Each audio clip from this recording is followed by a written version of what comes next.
So, welcome to the next edition of the Rare Business Podcast. With me today, I have Cathy Brown, who is Executive Director of Engage for Success. Hi, Cathy. How are you doing?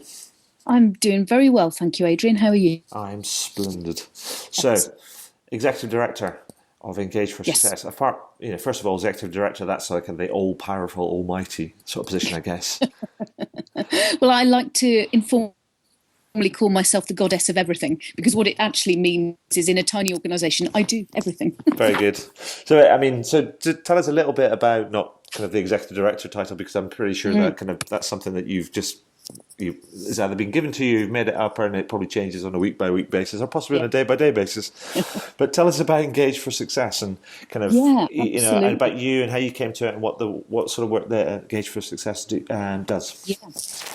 So Engage for Success was formed pretty much 5 years ago on the back of a government report. So the Labour government at the time asked David McLeod and Anita Clark to investigate employee engagement, to decide whether or not it was actually a sort of real and tangible thing. Was there evidence for it? And assuming that there was evidence for it, what should organisations know about it? What should they be doing about it? Right. So David and Anita went off and spent a goodly long time writing that report. They interviewed, in the end, organisations covering about 1 million employees. It was a huge undertaking. And they brought in organisations from the public sector, from the private sector, big ones, small ones. So there was a real spread across the economy. And they produced that report in about 2009. And as these things do, it fell into the black hole of the changing government.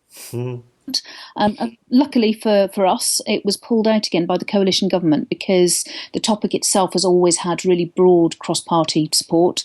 And it was resurrected, and they were asked to come into Downing Street and let the government know what it is they wanted to do about the topic, because they'd concluded in that report was, absolutely, engagement is a real and tangible thing, that there is clear evidence that it is beneficial for the organisations that manage to create a really engaging culture, that it's beneficial for the employees that are working in that culture, certainly in terms of their health and well-being, and that obviously that has a knock-on impact on the economies and the societies in which we live and in which we work.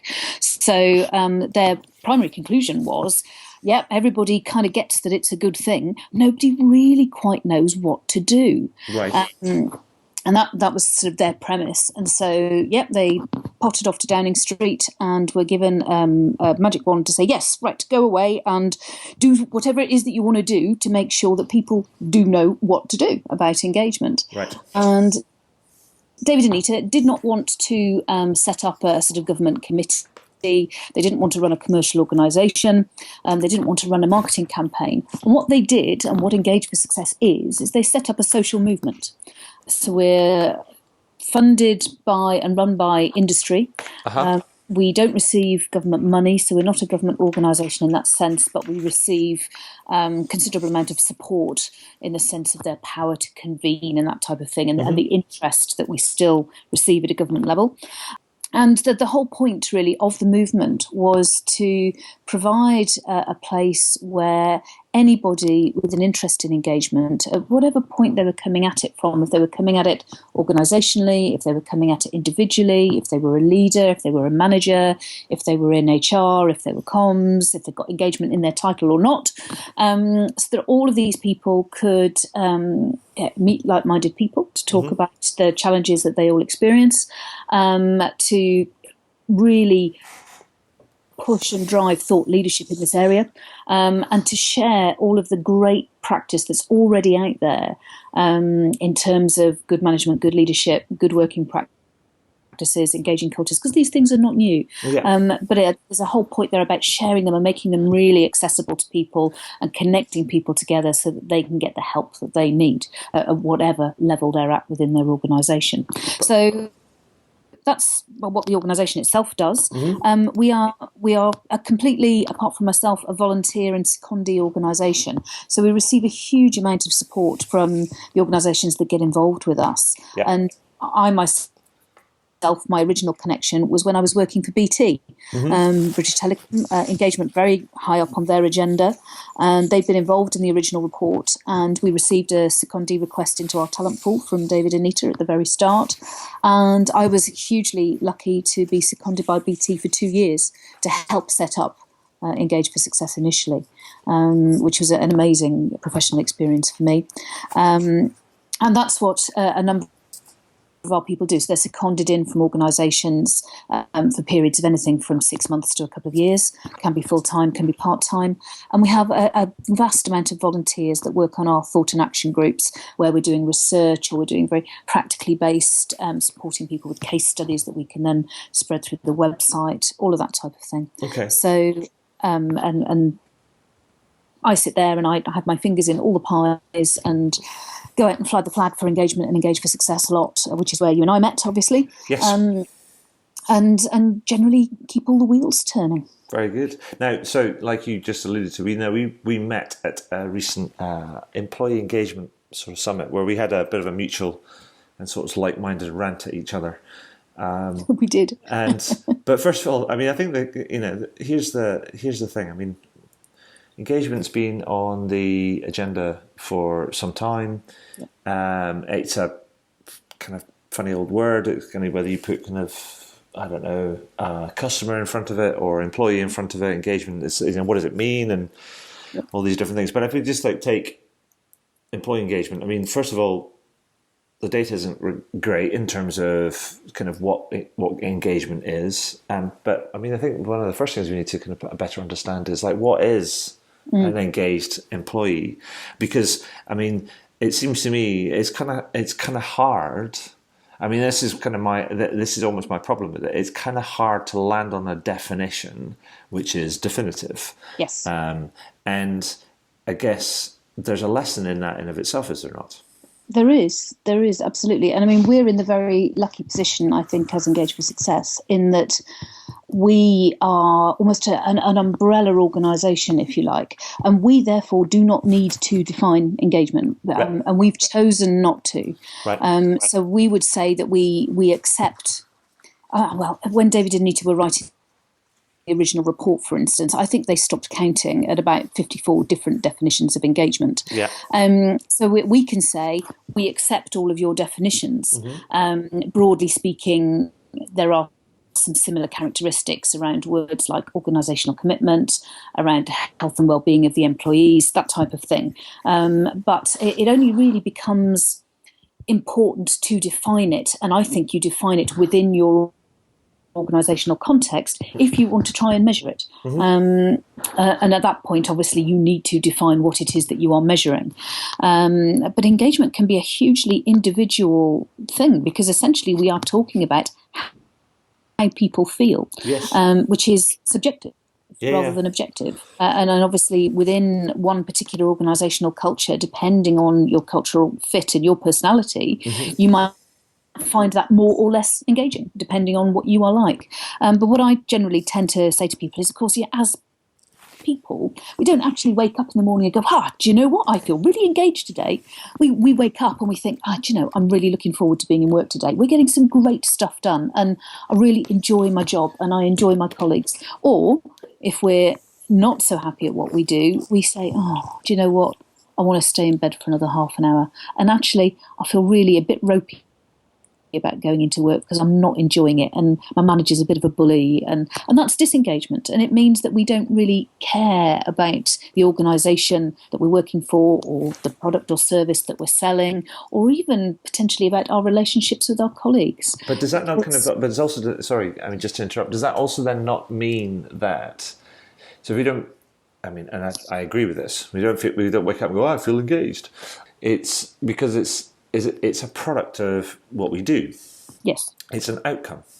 It is. And therefore, if it's an outcome, does that mean that there's possibly there's actually kind of not much kind of point focusing on it because it's an outcome?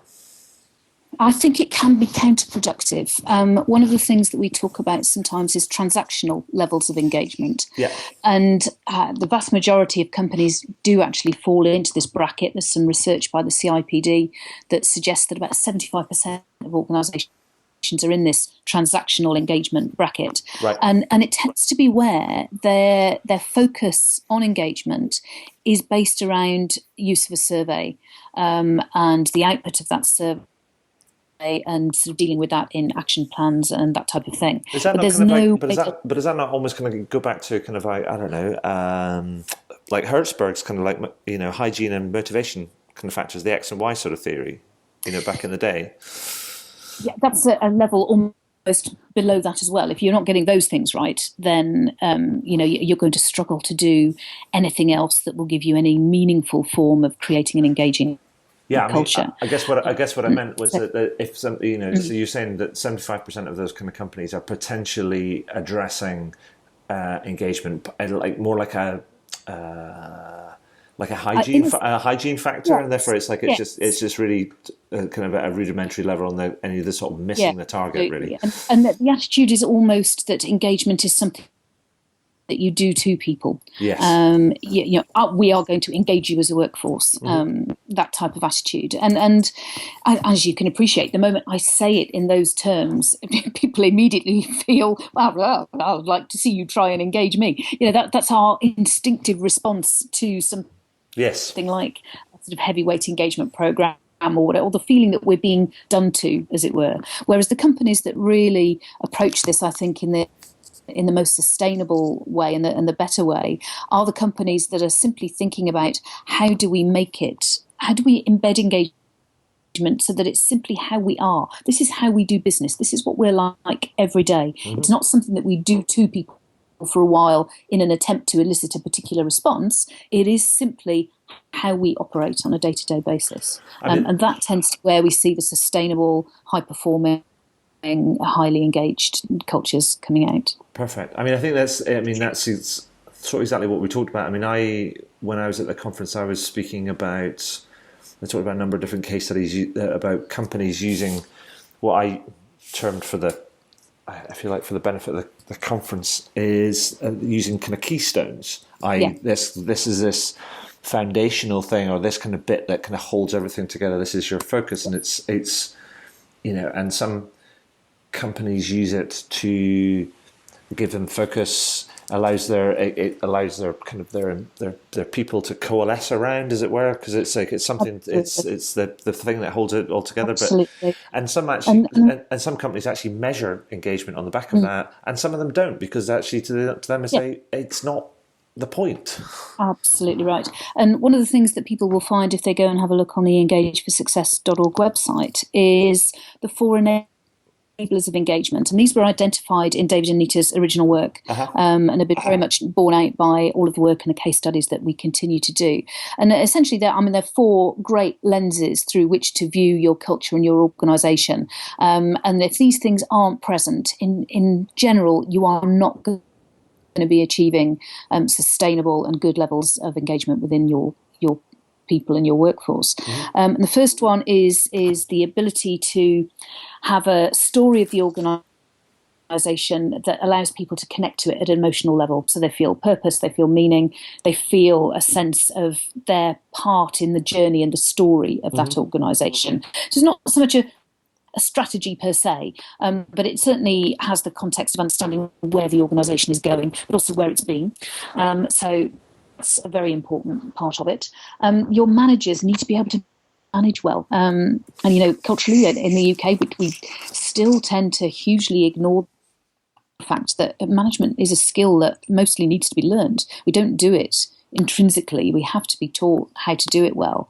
And engaging managers will generally be able to give you scope and define what your role is, but then leave you to it. So they will trust you to get on with it. They will treat you as an individual, and they are able to coach and stretch effectively just simply as part of their natural way of being, as opposed to a sort of very scheduled one-to-one every quarter or whatever else. Right. So very important that managers are able to manage well. Employee voice is a huge part of engagement. So it's, you know, far wider than communications per se. So you as an employee at anywhere, at any level within that organisation, feel no barrier of trust or fear or anything else to having your say. So you feel that you can talk, you trust that you can talk, and you feel that what you have to say is acknowledged and appreciated, even if it isn't necessarily actioned. I mean, we don't tend to work in democracies. We can't do everything that somebody suggests. But if you are being consulted and you feel that you have influence over things that are clear to you, then that's hugely powerful within an organisation. And if you don't have it, you're very much putting yourself at the risk of reputational damage in many ways, in all sorts of areas these days. And then the final one is organisational integrity, that the behaviours that you see all around you at whatever level, but particularly from leadership and management, are congruent with the values that the organisation espouses. Because again, if you don't have that, if people are acting in a way that is different, I mean, a classic is where organisations say people are our most important asset, but there's a real culture of bullying and harassment and that sort of thing, and you just immediately create distrust there, because the behaviours that you see around you aren't echoing the values that the company is putting out there for everybody to see. So those 4 points are a really good way of looking at, as you say, keystone sort of behaviours within the organisation that will drive an engaging culture. That's perfect. I mean, it's really straightforward. It's a bit like help me understand why I'm here, treat me well, listen to my opinion, and don't be a wally.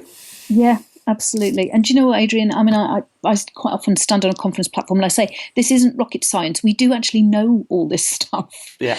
And the difficulty is putting it into practice over and over again. And it's such a shame, because none of this is difficult to understand. It's the implementation. Sure.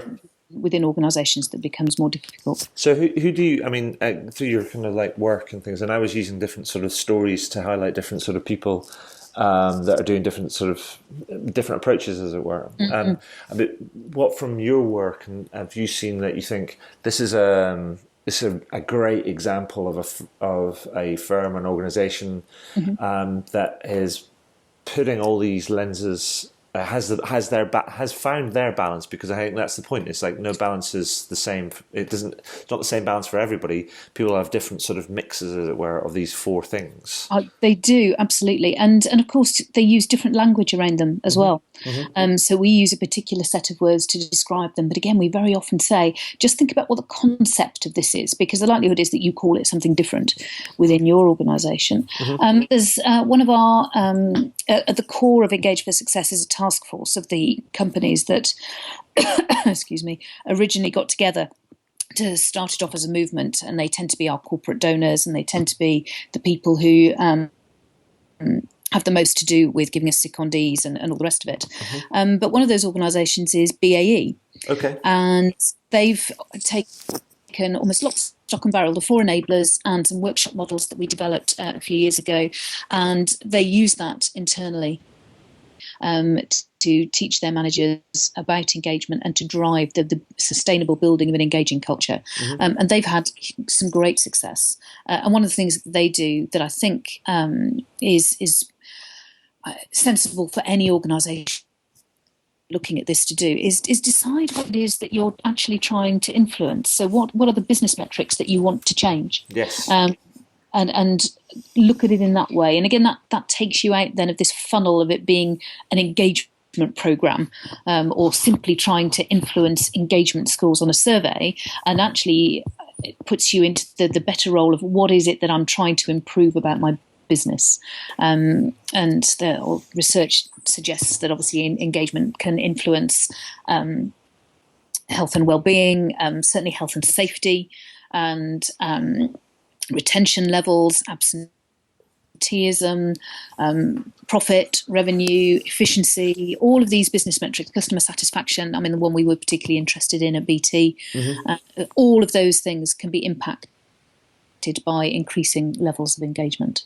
And for me, that's the starting point. And the companies that do it well is they've got a clear idea of what it is that they're trying to improve or what problem that they're trying to address. It's sort of a bit like kind of joined up thinking, and in many ways, it's like people see that as this is like an element in the overall sort of picture, rather than being it's another initiative that sits in a department, whether it's HR or internal comms or something else, and it's a bit like there's no tick box exercise. It's a case of like, actually, if we do this right, this is what happens. Yeah, and actually, I think you've put your finger there on one of the big challenges around engagement, Adrian, which is that it's very commonly seen as the responsibility of HR or sometimes comms. And in fact, for me, this introduces an artificial barrier in the thinking of it, because the moment that you put somebody in an HR division with the title of head of engagement, whatever it is, everybody else then abandons responsibility. Says, oh no, we've got somebody who does engagement. We all have a responsibility for engagement. We have a responsibility for engaging with our peers, with our teams, up and down through hierarchies, and a responsibility almost individually, I think, to come to work prepared to be open to that engaging environment.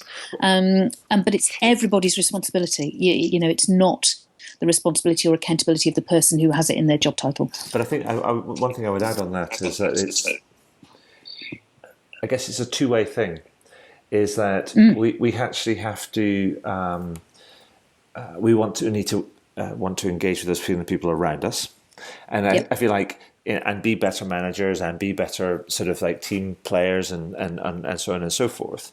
But at the same time, you know, so we can want to have our organizations be more engaging and how they do things, but we've also got to choose to want to be more engaged.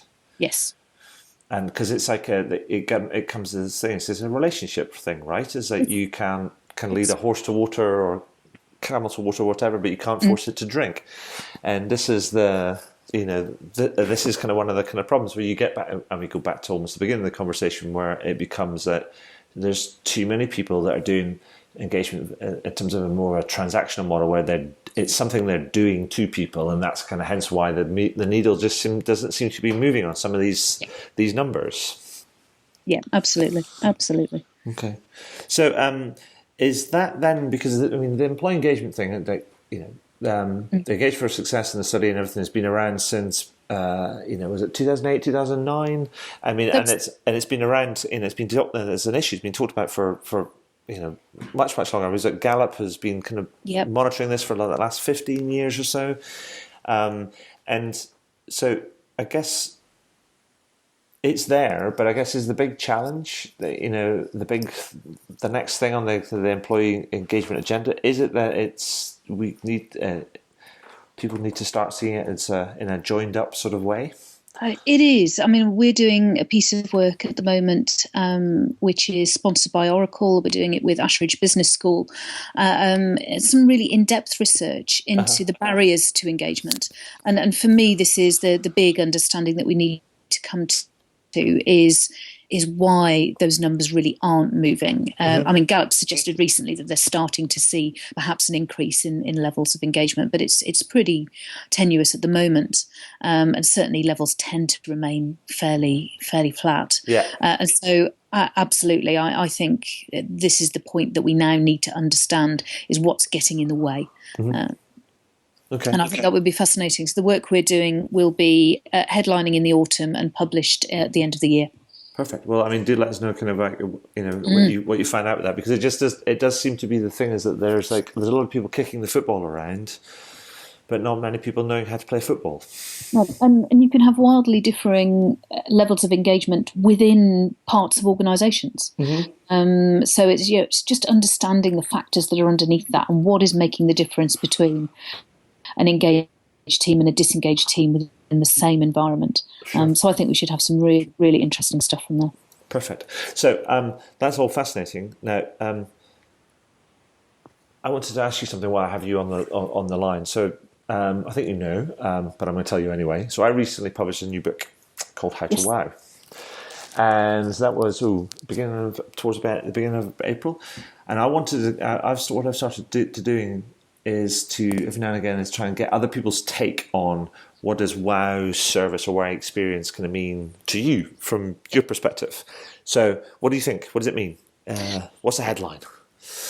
Yeah, for me, it's absolutely the authenticity of the person who's delivering that service to me. So we've had a weekend away this weekend. We've been in camping and helping out at a canal festival in the middle of Leicestershire. And there's a little co-op up the road. Every time we went in that co-op, I mean, half the time we were soaking wet and wanting warm food, whatever. The young people who were serving were an absolute pleasure. And they would ask us how the festival was going, and they would engage with us at a really sort of personal and genuine level. And it made it an absolute pleasure every single time we went in. And for me, that's the wow. It's the people who are doing whatever role it is are being genuinely themselves, and it was a delight. It really was fantastic. And so if that's great. I mean, that's like adds to my list of stories of things that I'm going to kind of gather around this. It's like my own piece of research. What does wow mean? And then we can show that it means something as diverse as engagement is, I guess, in many ways. Yeah. So if I were to extend that, and if I had to ask you, to suggest a thing that firms should do, one thing better that would help them in their quest to deliver a better wow service or wow experience, what would you suggest that would be? So if you say do this, it's an instruction. What would it be? Trust your people. Okay. They know, they know the best way to improve your organisation. Mostly people don't come to work to do a rubbish job. They come to do a good job. Trust them to do it. Perfect. Let them be themselves. Full stop. Enough said. Yep. So brilliant. So I'm just kind of conscious of time, Cathy. And is there anything else that you'd like to add? I mean, things that we haven't kind of covered off around engagement, issues that you think that are upcoming or challenges and stuff before I ask you my final question I always ask people? Well, I think probably, Adrian, we could talk for another half an hour. So I think I'll say, yes, we've covered everything that we need to cover. Brilliant. So here's my question that I always end these conversations on, and it's this. Is there anything that you would like to shamelessly plug? I'd just like to send people to the Engage for Success website, engageforsuccess.org. Come and explore, come and be a part of the movement. We'd love to meet you. Fantastic. Well, Cathy, I'll make sure I get all that kind of linked up and written up and give you a big shout out, and hope we'll push some, lots of interesting kind of people your way. But I just wanted to say thank you for your time today and sharing your experience, and here's to pushing on with the engagement agenda. Absolutely. Thank you, Adrian.